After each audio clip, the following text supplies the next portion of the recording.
Storytime about my shitty ass ex-boyfriend. So a little background information. My ex and I have been dating for about 2 years. And throughout those 2 years, he was a dick.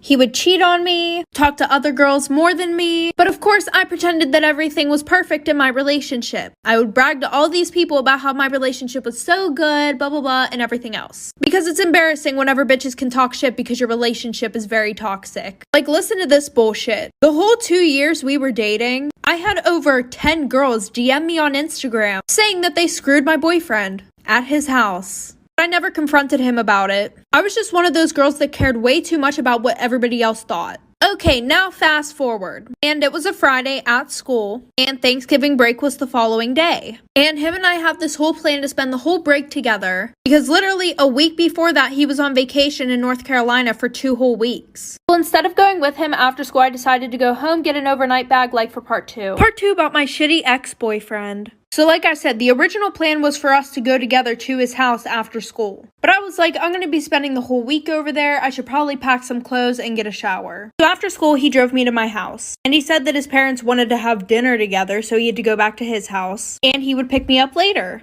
So when I got to my house, I got ready and everything, blah, blah, blah. And by this time, it was like 8 o'clock. Well, I kept texting and calling him, asking him where he's at, if he's coming to get me still. Then I realized that none of my text messages were going through. So then I go to text him on Snap. And what do you know? I couldn't find him on there. And then I call him off my mom's phone. He answers the phone and hangs up right away. Well, we were supposed to have a little party at his house too, that all of my friends were going to. So I texted every single one of them. None of them answered the phone. And I remembered that my one friend had shared her location with me before. So I went and looked at her location and where was she at? My boyfriend's house. So while I sat at home crying that whole week, he was throwing parties and cheating on me with my friends. And when we went back to school, he acted like we were never in a relationship. Story time of how I got caught cheating on my boyfriend with his brother. So me and my boyfriend at the time were on and off.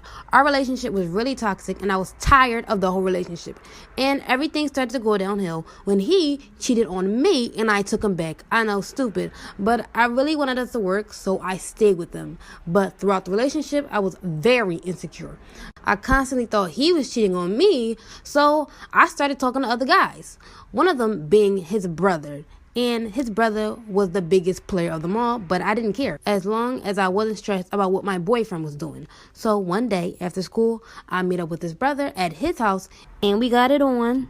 I thought that day he had football practice, but no, he came straight home and walked in on us. If y'all want to know what happened after that, let me know down below in the comments. This is part 2 of how I got caught cheating on my boyfriend with his brother. So, like I said earlier, I go to their house to go see his brother, and we got it on. And that day, I really thought he had football practice, but no, he came straight home and walked in on us. When he came in, he grabbed the covers off of us and he literally starts fighting his brother. Then comes over to me and drags me into the hallway, throws all my clothes at me, calling me all types of names and telling me to get the hell out. He then ran and stormed out of the house. And to be honest, the whole time I wasn't even mad. I was glad he caught me cheating on him. Finally gave him a taste of his own medicine. So this is how a prank call could lead to a shitty relationship. So this might sound immature, but one day my friend and I thought it'd be funny to make some prank calls, so we called this guy that she knew. The guy we prank called had a really good sense of humor about it, so he decided to keep messaging me after. I really just wanted attention and decided to keep talking to him. And then that's when we FaceTimed. He was so cute and we continued to talk back and forth. But I had to go on vacation with my family for a few days, so we couldn't meet up quite yet. For this trip, he asked me to be his girlfriend, and I said yes, but it wasn't long until he started to notice that I wasn't much of a simp for him. This really bothered him, but he ended up going about it all the wrong way. He decided to start making up stories in order to get attention from me. They would be about him or his family, and he would just do it to get me to listen to him more. And me being a dumbass just kind of ignored this red flag and continued on in the relationship. So one day he sent me a message saying some guys had beat him up, even though in a previous picture he showed me he didn't have any bruises. 3 days later, when I was outside of a club, he messaged me that he had a brain bleed which led to a stroke and now he has permanent brain damage. Like for part 2. Part 2, a prank call might lead you to a shitty relationship. I literally stormed out of the club crying my eyes out. Straight up thought my boyfriend had severe brain damage. He told me this was a condition that he was going to have to spend the rest of his life with, and I cried until the morning. Once it got to the next day though, I kind of noticed that he was talking normally, he wasn't in the hospital, so I got really sus about it. So I decided to go ahead and text his mom through my mom's phone, just to check in and see how he was doing from her perspective. And she was like, oh, he's fine. It was just a little scare. A little scare? Brain damage is a little scare? He was like, in fact, he's out biking right now. So I just stormed out to go dig some more information. I found out he messaged my best friend telling her not to tell any of his friends about his seizure. So I decided to confront him and called him fuming. And at first he denied everything. He was like, no, it's all true. So I told him I needed a break, and that's when he was like, wait. I Googled some of the symptoms that I was having, and that's what showed up. So you used Dr. Google. I just broke it off with him. If you guys have a story you'd like to share, follow me and DM me on Insta.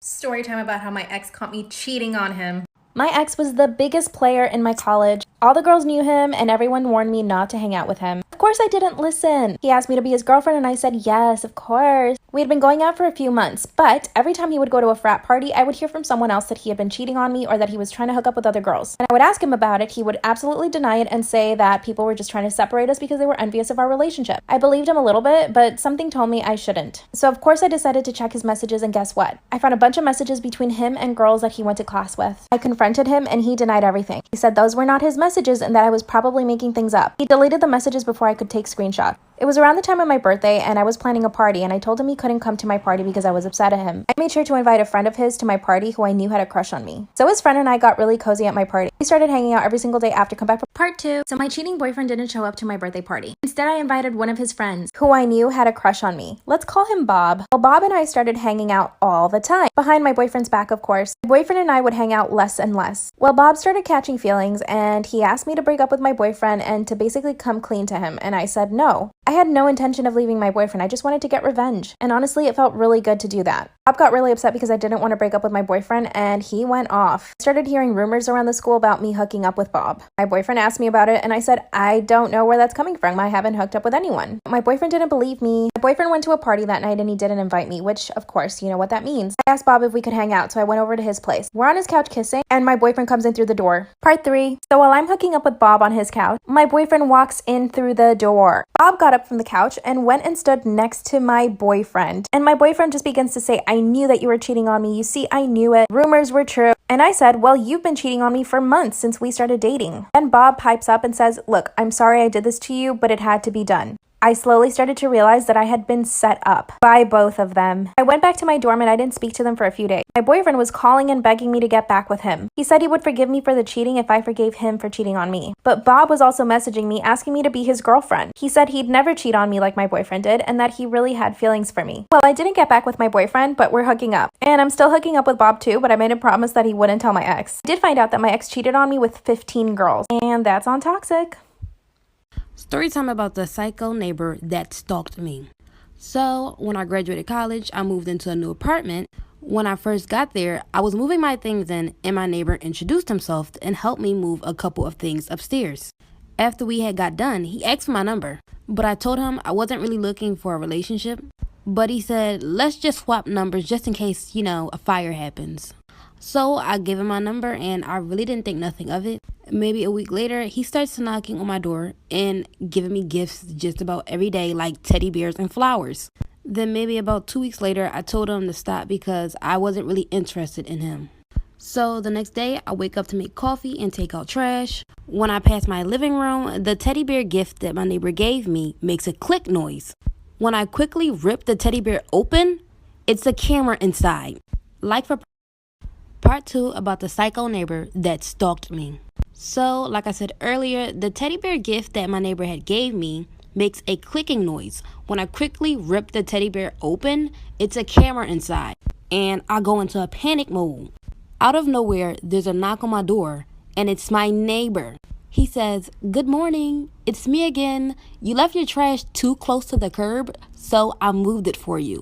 I realized that my door was still open, so I try to run over and lock the door, but he just opens it. I yell at him, telling him to get out. He closes the door behind him and says, "That's no way to talk to a neighbor." I start backing up. He looks over and sees that I ripped the teddy bear apart. I didn't know what else to do, so I just ran to my room. And he chases after me and pulls my hair. Like for part 3. Part 3 about the psycho neighbor that stalked me. So he comes in, I run into my room, and he chases after me. Before I could get up, he pulls onto my hair and starts dragging me towards the kitchen. I saw the coffee that I had made earlier, and I was able to pick it up and throw the hot coffee in his face. He started screaming loud, and I took that chance to run into my room and lock the door. I immediately started calling the police, and from there, it sounded like he ran out of my apartment. When the cops came, they're doing an investigation, and all the gifts that he gave me all had cameras in them. And when I told them about my neighbor, they did some digging, and come to find out, that man wasn't even my neighbor. He didn't even live at the apartment complex.